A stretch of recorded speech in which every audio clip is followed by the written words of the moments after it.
अयोध्या में भगवान राम के मंदिर का सपना साकार होने जा रहा है, तो भगवान राम की प्रतिमा भी जल्द आकार लेने वाली है। नेपाल से अयोध्या पहुंची 2 शिलाग्राम शिलाओं को आज पूजा पाठ के साथ राम मंदिर ट्रस्ट को सौंप दिया गया है। अब जल्द ही इनसे भगवान राम की प्रतिमा बनाने का काम अमित शुरू होगा। और इन 2 शिलाओं में एक से भगवान राम और दूसरे से माता जानकी की प्रतिमा उतारी जाएगी। और शिलाओं के पूजन के दौरान आज राम की नगरी किस कदर भक्ति भाव में डूबी नजर आ रही है, इसे लेकर हमारी एक रिपोर्ट आप देखिए। आपको एहसास होगा कि आखिरकार पूरा अयोध्या कैसे भक्ति में डूब है।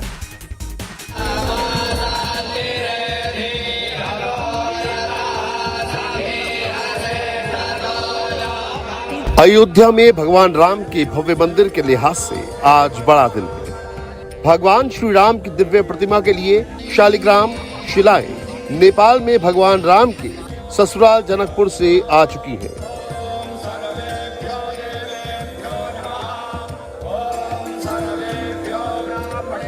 इसी शालिग्राम शिला से भगवान राम की दिव्य प्रतिमा बनाई जाएगी। इस दौरान शालिग्राम शिलाओं का अयोध्या में विशेष पूजन और अनुष्ठान किया गया।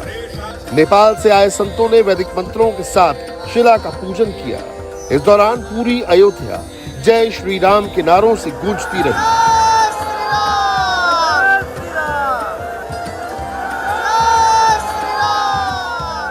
इन चमत्कारी शालिग्राम शिला के बारे में आपको बताएंगे, साथ ही ये भी बताएंगे कि भगवान राम की प्रतिमा के लिए आखिर शालिग्राम शिला को ही नेपाल से क्यों लाया गया। लेकिन उससे पहले इस तस्वीर को देखिए। ये लोग भगवान राम के ससुराल जनकपुर से आए हैं। जनकपुर के लोग भगवान राम को अपना दामाद मानते हैं। अब यहाँ नया मंदिर बनने की खुशी में झूम रहे हैं।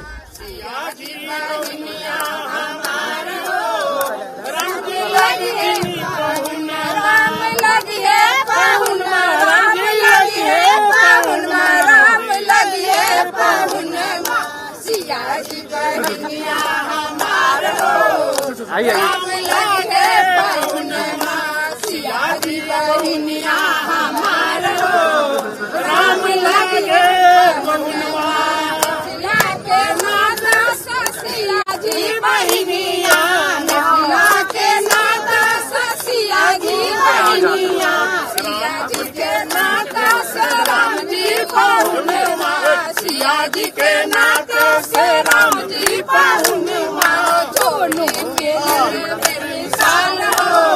राम लगे पाहुनवा जोड़ी में के मिसाल हो। राम लगे पाहुनवा सिया जी बहनिया हमार हो। राम लगे पाहुनवा। ये दोनों शालिग्राम शिलाएं बुधवार की रात ही अयोध्या पहुंची थी। दोनों शिलाएं कितनी वजनी है, इसका अंदाजा आप ऐसे लगा सकते हैं कि इसे उतारने के लिए 4 क्रेन लगाए गए। मंदिरों और हिंदुओं के घर में पूजी जाने वाली शालिग्राम शिला को चमत्कारी पत्थर माना जाता है। भूवैज्ञानिकों का मानना है कि ये शालिग्राम शिला 6 करोड़ वर्ष पुरानी है। आगे ये भी 1 करोड़ साल जस की तस रहेंगी। 40 टन वजन की 2 विशाल शालिग्राम शिलाएं हैं। इसमें एक का वजन 26 टन और दूसरे का 14 टन है। इस पत्थर को भगवान विष्णु का रूप माना जाता है। पत्थर को नेपाल की काली गंडकी नदी से निकाला गया है। नेपाल सरकार के सहयोग से दोनों शालिग्राम शिलाओं को निकाले जाने के बाद दोनों को लाद पहले जनकपुर ले जाया गया, जिसे मां जानकी का मायका कहा जाता है। फिर वहां से अयोध्या लाया गया है। ये भी मुझे लगता है कि राम की ही कृपा है, माँ जानकी का ही कृपा है। मैं मिथिला के प्राचीन राजधानी जनकपुर का संतान हूँ और अयोध्या के राम और सीता के शुभ विवाह त्रेता युग में हुआ था। और हम लोग हर वर्ष राम और सीता का विवाहोत्सव मनाते हैं। जब भारत की सर्वोच्च अदालत ने जब फैसला दिया तो हमें भी बहुत खुशी हुई। और उसके बाद जब अयोध्या के लोग और ट्रस्ट के लोग हमारे बीच बातचीत हुई और हमने कहा कि हम वहाँ उपहार देना चाहते हैं एक धनुष, पिनाकिनी धनुष, जिसकी वजह से राम और सीता का सुविवाह का एक कारण बना था, आधार बना था। और उसी बातचीत के दरमियान में बात आई कि नेपाल में काली गंडकी नदी है, जहाँ शालिग्राम शिला मिलता है, जो विष्णु का प्रतीक माना जाता है और राम जी विष्णु के अवतार माने जाते हैं। तो रामलला का मूर्ति क्यों न उसी नदी में पाप प्राप्त होने वाले पवित्र शिला से बनाया जाए। और इस तरह से बातें आगे बढ़ी। संपत जी और हमारे बीच में एक बहुत ही लंबा छलफल के बाद ट्रस्ट के बीच में और जानकी मंदिर के बीच में एक पत्राचार हुआ। उसके आधार पर नेपाल सरकार की तरफ से हमने इसको निर्णय करवाया। दोनों शालिग्राम शिलाएं 2 बड़े ट्रकों पर लादकर भारत लाई गई हैं। ये बिहार और यूपी के 10 जिलों से होते हुए अयोध्या पहुंची। ये शिलाएं नेपाल भारत की सीमा पर स्थित बिहार के मधुबनी जिले के शहर गांव स्थान पर भारत में प्रवेश की।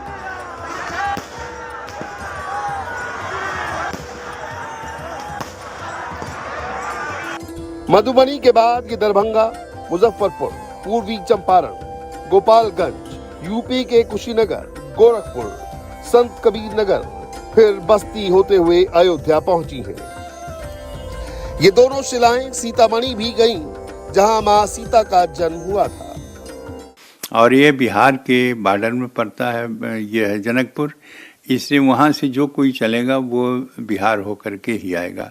तो वहाँ से जब जनकपुर से पत्थर चले तो पहले बिहार में आए।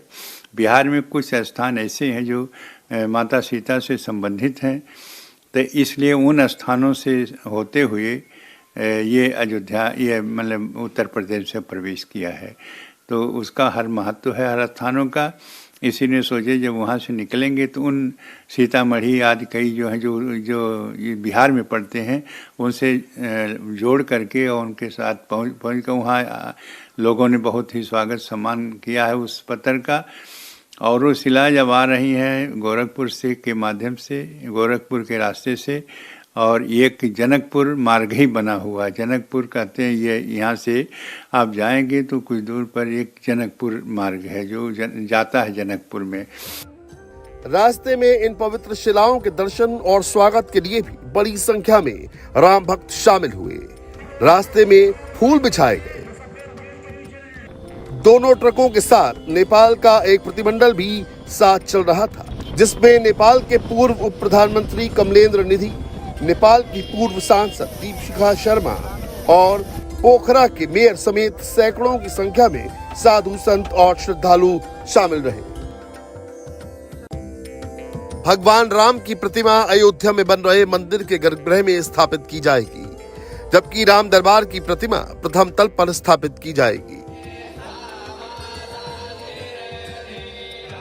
सभी प्रतिमाओं का निर्माण शालिग्राम पत्थर से किया जाएगा। शालिग्राम शिला को लेकर पौराणिक मान्यता है कि इसमें भगवान विष्णु का निवास है। ये विशेषकर भगवान विष्णु से संबंधित है। भगवान विष्णु ने इस रूप में आया, वो सांप से आए। ये एक जलंधर नाम का एक राक्षस था और उसने भगवान शिव से युद्ध करने लगा, उनके विरोध में आया। तमाम ऋषि महर्षियों और देवताओं को सताता था। तो चाहे भगवान शिव कि इसको मार दिया जाए। उनसे युद्ध हुआ, बहुत दिन लड़े लेकिन वो जीत नहीं पाए। तब कारण जाने कि कैसे क्यों नहीं जीत पा रहे। तो उसकी पत्नी थी बिंदा और उसके सतीत्व परम सती असुराधिप नारी तही बल ताहीन जिते पुरारी।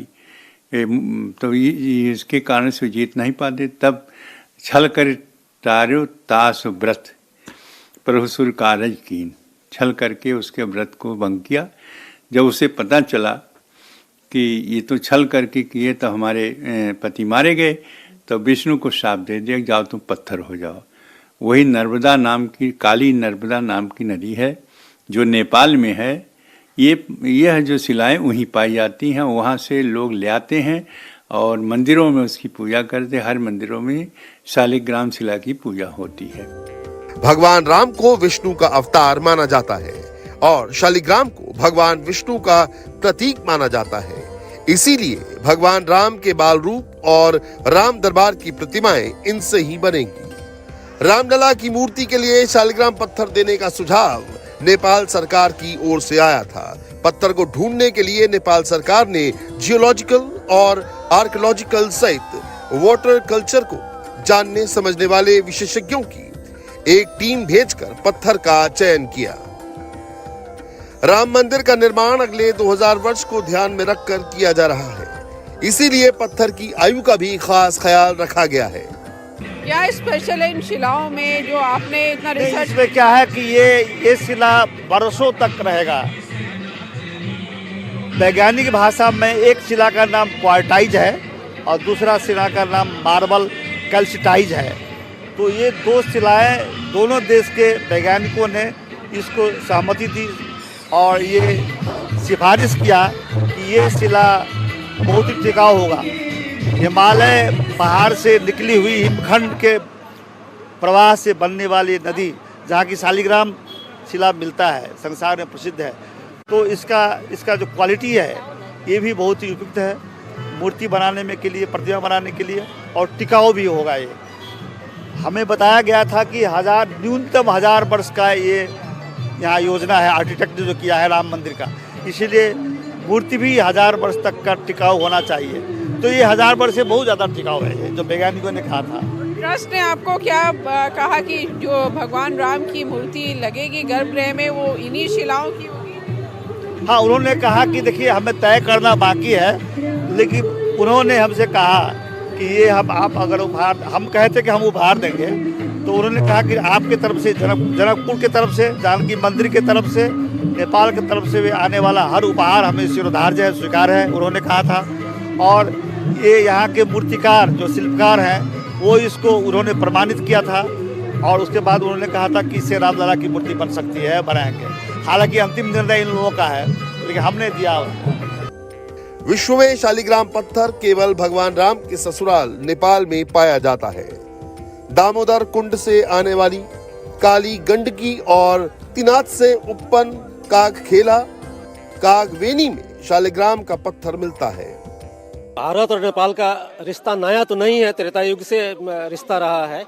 हम लोग तो माँ सीता के मायके से बिलोंग करते हैं, तो हम लोगों को ये स्वीकार करने में थोड़ी दिक्कत है कि नया रिश्ता जुड़ रहा है। और नया, हाँ, उसी रिश्ता को और मजबूती देने की प्रयास है, हम ये कहते हैं। क्योंकि त्रेता युग में राम जी का सीता जी के साथ विवाह हुआ, उसके बाद हम लोग अयोध्या और जनकपुर के बीच में बहुत प्रगाढ़ संबंध के साथ रहे हैं। और अभी जो नेपाल और इंडिया के संबंध के बीच में आपके सुप्रीम कोर्ट से जो निर्णय हुआ रामलला का मूर्ति यहीं पे बनाया जाए, तो तब से हम लोगों में एक उत्साह, असीम उत्साह रही है नेपाल में। और राम मंदिर के निर्माण में जो रामचंद्र जी का मूर्ति हो, वो शिलाग्राम में चूंकि विष्णु जी का वास माना जाता है, और शालिग्राम जो है नेपाल की काली गंडकी से उत्पत्ति होती है। तो काली गंडकी का शालिग्राम, जिसमें कि साक्षात विष्णु जी का अवतार होता है, वहाँ का शिला ला के यदि रामचंद्र जी का मूर्ति बनाया जाए, रामचंद्र जी विष्णु जी का अवतार है, तो यह सबसे उत्तम होगा। इस पत्थर के अयोध्या पहुंचने के बाद भारत और नेपाल का सांस्कृतिक संबंध और मजबूत हो गया है। माता जानकी नेपाल की थी और भगवान राम अयोध्या के हैं। ऐसे में शालिग्राम शिला ने न केवल अयोध्या और जनकपुरी में नई धार्मिक ऊर्जा पैदा कर दी है, दोनों देशों के सांस्कृतिक संबंधों को और मजबूत कर दिया है।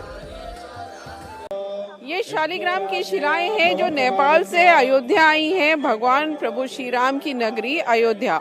ये शालिग्राम की शिलाएं नेपाल की काली गंडकी नदी से निकाली गई हैं। 2 शिलाएं हैं और इस समय इनकी पूजा अर्चना की जा रही है। नेपाल का जो प्रतिनिधि मंडल आया है वो राम जन्मभूमि ट्रस्ट को इन दोनों शिलाओं को सौंपेगा।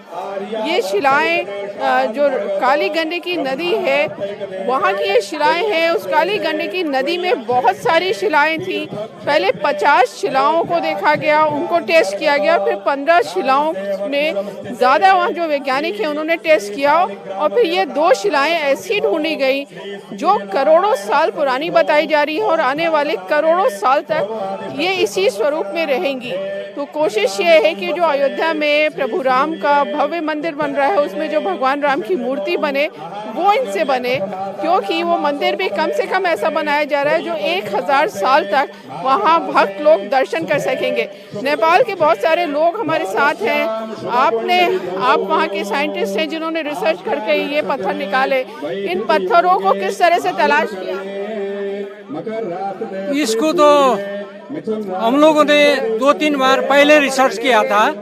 पहले मेरा पीएचडी का शोध प्रबंध भी इसी में था। उसके बाद हम 2 लोग थे, रामचंद्र बराल, डॉक्टर रामचंद्र बराल और मैं। उन्हें ऊपर दामोदर क्षेत्र के किया था, मैंने नीचे को हमने किया था। वो उसके बाद हम लोगों ने एक गंडकी प्रदेश सरकार के लिए दूसरे चरण के शोध किया। उसका आइडिया था, हम लोग को कुछ आइडिया था। जब यहाँ से प्रस्ताव गए तो हमने बता दिया कि ये मिल जाएगा, हमने कॉन्फिडेंस दिया कि मिल जाएगा, लेकिन हाथ डालना चाहिए कौन सा पत्थर हो जाएगा, बस उतना ही है। तो हम लोगों ने उसके बाद जून से इस तरह से यहाँ पूजा अर्चना का काम चल रहा है और ये बहुत सारे लोग इसमें नेपाल से आए हैं। आप कहाँ से आए? जनकपुर धाम से। तो कैसे ये पूरे रास्ते इस पत्थर का कैसे स्वागत हुआ? अब यहाँ पूरा भव्य रूप से स्वागत हो रहा है, शुरू से लेकर अभी तक। कितनी खुशी है कि नेपाल का पत्थर यहाँ राम जन्मभूमि में। बहुत ज्यादा खुशी है, बहुत ज्यादा सोच भी नहीं सकते थे, उतना ज्यादा खुशी मिल रही है। शालिग्राम के पत्थर की एक खास बात होती है कि धार्मिक मान्यता ये है कि भगवान विष्णु खुद इसमें वास करते हैं। तो ये पत्थर राम जन्मभूमि के लिए लाया जा रहा है, पूजा अर्चना हो रही है। और यहाँ जो जनकपुर मंदिर है वहाँ के जो पुजारी हैं वो यहाँ पर आए हुए हैं, ट्रस्ट के लोग यहाँ पे मौजूद हैं। और इस पत्थर की खास बात यह है कि करोड़ों साल तक ये पत्थर इसी तरह से बना रहेगा। इसलिए कोशिश है कि राम जन्मभूमि में इन पत्थरों की मूर्ति बनाई जाए, भगवान राम की भव्य मूर्ति इनसे तैयार की जाए।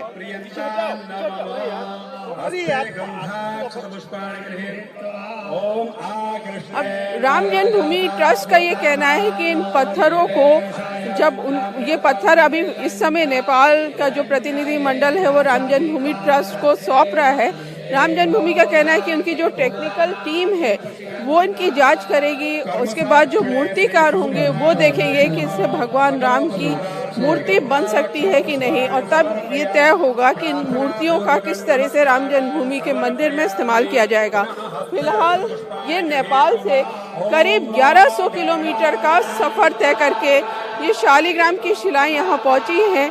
जनकपुर से अयोध्या करीब 650 किलोमीटर और उसके बाद जनकपुर से पोखरा के पास से पत्थर लाए गए हैं।